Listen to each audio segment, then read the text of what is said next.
Sur le Tarn, on a plutôt des actions soit de sensibilisation, soit d'accompagnement. Ou de formation aussi. Régulièrement, avec d'autres organismes, on fait des sessions de formation sur l'accès au foncier. Donc voilà, on a plutôt un rôle de conseil, d'information et de sensibilisation. Mais ce projet-là, c'était le premier pour nous sur le Tarn. Si ma mémoire est bonne, donc c'était en octobre 2014 où une délégation de 3 personnes, dont Patrick Patinier, est venue à Toulouse pour nous présenter leur projet. Comment passer d'une lutte foncière à une acquisition collective. Et à l'époque, ils souhaitaient que ce soit Terre de Liens qui devienne propriétaire de la terre. Donc ce qu'on a proposé, c'est plutôt que l'expérience acquise par Terre de Liens depuis plusieurs années de réflexion et d'action sur le foncier et d'acquisition de fermes, on mette cette expérience-là au profit de ce qui allait devenir en tout cas Terre de Rivière. Cette mobilisation citoyenne voulant s'emparer de la problématique agricole afin de contribuer à l'installation de nouveaux paysans en mode de production biologique avec une commercialisation locale a suscité l'intérêt des collectivités territoriales.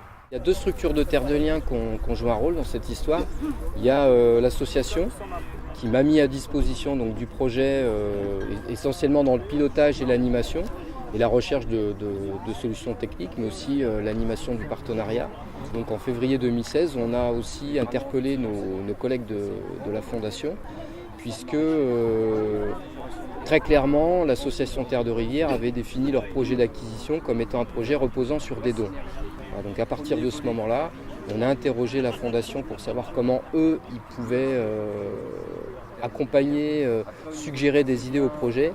Et ils sont allés jusqu'à donc, proposer que ce soit la Fondation qui fasse la collecte de dons, qui héberge en tout cas la collecte de dons, et que les fonds qui sont collectés soient redistribués ensuite sous forme de subventions à l'association pour l'acquisition du terrain. Avec aussi l'objectif, je ne sais plus si tu en as parlé, mais de produire des légumes et d'essayer de les produire si possible, si le maraîcher le souhaite, en amont. L'association, ils sont au moins 6 membres actifs, ils ont été quand même très régulièrement mobilisés et que s'il n'y a pas cette force humaine-là, ça aurait été difficile de faire avancer le projet. En associant l'expérience de Terre de Liens, les connaissances, les compétences et les outils qu'on a et la légitimité qu'on a à intervenir auprès de certaines collectivités locales, eux ils ont la volonté et l'implantation locale et donc tout ça réuni a fait que le projet a pu se faire. Pour moi, on est à l'aboutissement de quelque chose qui est très concret, qui est très en lien avec ce qu'on a monté avec Claudette autour de l'essor maraîcher. C'est vraiment la rencontre entre les deux, plus après tout le contexte autour, plutôt favorable aussi, avec les collectivités, avec l'essor maraîcher qui a fait que tout ça, aujourd'hui, au bout de 3 ans, a permis l'acquisition de la parcelle. Nous, on a monté ça, on le faisait de plus en plus à Tarnay-d'Adoux, je pense qu'on va continuer à le faire. Pour nous, c'est une expérimentation. Des gens voudront donner sur cette ligne dédiée à Terre de Rivière, ils pourront le faire et ça va permettre, outre l'achat qui est déjà réalisé, donc de réaliser un certain nombre d'investissements et d'aménagements nécessaires, le chemin, les plantations de haies, le forage d'eau, éventuellement s'il y a besoin d'un deuxième forage par exemple, d'autres aménagements, pourquoi pas un hangar, pour en faire vraiment un outil de production pour un maraîcher. La SAFER achète des terres, je dirais pas forcément de manière très quotidienne. C'est plutôt un organisme qui fait de l'arbitrage.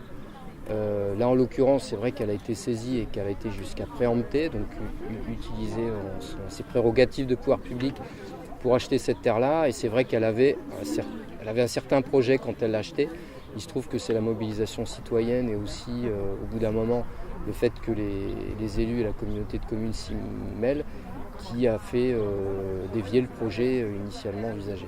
Ce cas-là montre bien une chose, c'est que quand on met vraiment des arguments solides sur la table et quand il y a une mobilisation, la SAFER qui est tenue d'une certaine manière à représenter l'intérêt général, quand l'intérêt général est évident et quand il y a une mobilisation collective et quand des gens mettent des solutions, notamment financières, sur la table, puisque là il s'agit quand même d'acquérir du terrain, la SAFER est quand même obligée de se plier à cet intérêt général. Donc nous, en tout cas, en ce qui concerne Terre de Liens, quand on constate certaines carences, Et c'est exactement ce qu'a fait d'ailleurs Terre de Rivière ici. On fait ce qu'on appelle de la veille foncière citoyenne. S'il y a une situation qui nous paraît plutôt alarmante d'un point de vue, une terre qui part à l'agrandissement, ou là comme ici, une terre qui avait été convertie en bio qui risque de repasser en conventionnel, il peut y avoir une mobilisation qui donne des fruits. Ici, ça a été jusqu'à l'acquisition citoyenne. Et si on parle de veille foncière citoyenne, il y a beaucoup d'associations Terre de Liens qui se mobilisent là-dessus, sur des territoires urbains et ruraux. Donc ça, c'est vraiment un travail de longue haleine. Ça demande beaucoup d'énergie et puis après on se heurte aux obstacles si le propriétaire n'est pas favorable, si les élus ne sont pas convaincus de l'intérêt de garder des terres à l'agriculture et préfèrent les orienter vers l'urbanisme, on n'a pas forcément toujours les moyens et l'énergie pour infléchir ces projets-là. Donc ça fait du foin, ça fait beaucoup de foin. Et à bouger tout le monde comme ça les a fait drôle. Hein. Ça fait du foin.